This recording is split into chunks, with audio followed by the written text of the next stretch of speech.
তো দেখুন বন্ধুরা, বন্ধ হয়ে গেল লক্ষ্মীর ভান্ডার। হ্যাঁ বন্ধুরা, বন্ধ হয়ে গেল লক্ষ্মীর ভান্ডার, চালু হতে চলেছে অন্নপূর্ণা ভান্ডার। তো বন্ধুরা, এখন প্রশ্ন হলো কবে থেকে কিন্তু আপনারা এই অন্নপূর্ণা ভান্ডারে 3,000 টাকা করে আপনাদের অ্যাকাউন্টে পাবেন, এবং তার সাথে সাথে কিভাবে আপনারা আবেদন করবেন এবং কি কি ডকুমেন্টস লাগবে। তো বন্ধুরা, আপনাদের এই সমস্ত প্রশ্নের উত্তরই কিন্তু আজকের ভিডিওতে আপনারা পেয়ে যাবেন।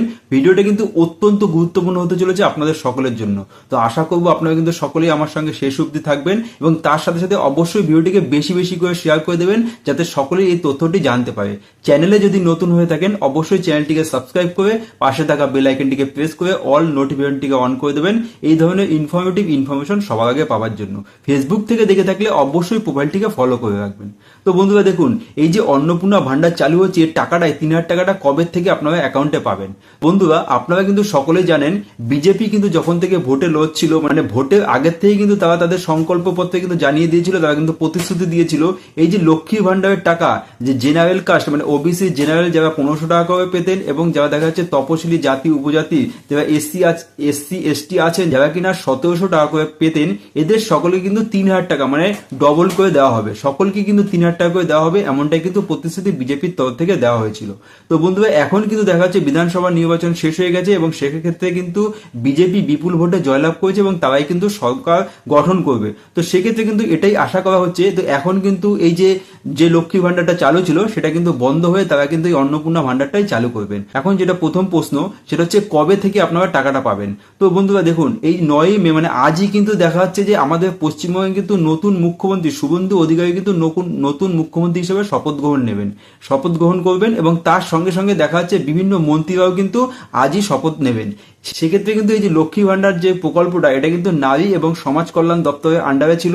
এখন কিন্তু দেখা যাচ্ছে এটা চেঞ্জ হয়ে নারী এবং শিশু যে সুরক্ষা দপ্তর তার আন্ডারে যেতে পারে বলে জানা যাচ্ছে। সেক্ষেত্রে দেখা যাচ্ছে এই যে মন্ত্রী যারা আছে তারা কিন্তু শপথ গ্রহণ যে অনুষ্ঠানটা হবে, শপথ নেবেন, তারপরেই কিন্তু প্রত্যেকটি মন্ত্রীদের নিয়ে একটি ক্যাবিনেটের মন্ত্রিসভার বৈঠক হবে। হ্যাঁ বন্ধুরা, এই মন্ত্রিসভার যে বৈঠকটা হবে সেই বৈঠকে কিন্তু সিদ্ধান্ত নেওয়া হবে এই যে লক্ষ্মী ভান্ডার প্রকল্প যেটা আছে তার সম্পর্কে, মানে লক্ষ্মী ভান্ডার প্রকল্পের পরে এই যে অন্নপূর্ণা ভান্ডারটা কিভাবে চালু করা হবে, কি কি করা হবে তার সম্পর্কে কিন্তু সমস্ত রকমের সেইখানে কিন্তু সিদ্ধান্ত নেওয়া হবে। এবং এই সিদ্ধান্ত নেওয়ার পরে কিন্তু তারা গ্যাজেট প্রকাশ করবেন।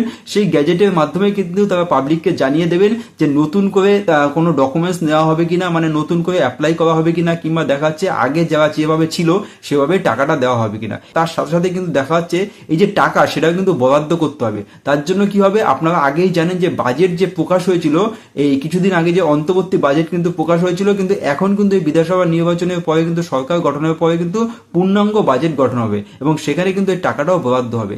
তারপরে কিন্তু আপনাদের অ্যাকাউন্টে টাকাটা আসবে। তো এক্ষেত্রে কিন্তু আমি আপনাদের বলতে চাইবো, যেটা মনে করা হচ্ছে যে এই যে মে মাসে কিন্তু হয়তো আপনারা অন্নপূর্ণা ভান্ডারের টাকাটা নাও পেতে পারেন। এই টাকাটা কিন্তু আপনারা হয়তো দেখা যাচ্ছে জুন অথবা জুলাই মাসের দিকে, জুন মাসের দিকে কিন্তু আপনারা অ্যাকাউন্টে পেয়ে যাবেন, এমনই কিন্তু আশা করা যাচ্ছে। তো এক্ষেত্রে এই মুহূর্তে আরেকটি যেটা প্রশ্ন আপনাদের আছে সেটা হচ্ছে কিভাবে আপনারা আবেদন করবেন। তো দেখুন বন্ধুরা, আমি কিন্তু আগেই বললাম যে এই যে ক্যাবিনেট মন্ত্রিসভার ক্যাবিনেটের যে বৈঠক হবে সেখানে কিন্তু সিদ্ধান্ত নেওয়া হবে যে আপনাদের যে নতুন করে আবেদন নেওয়া হবে কিনা, এবং আবেদন নেওয়া হলে সেটা কি অনলাইন নেওয়া হবে না অফলাইন নেওয়া হবে।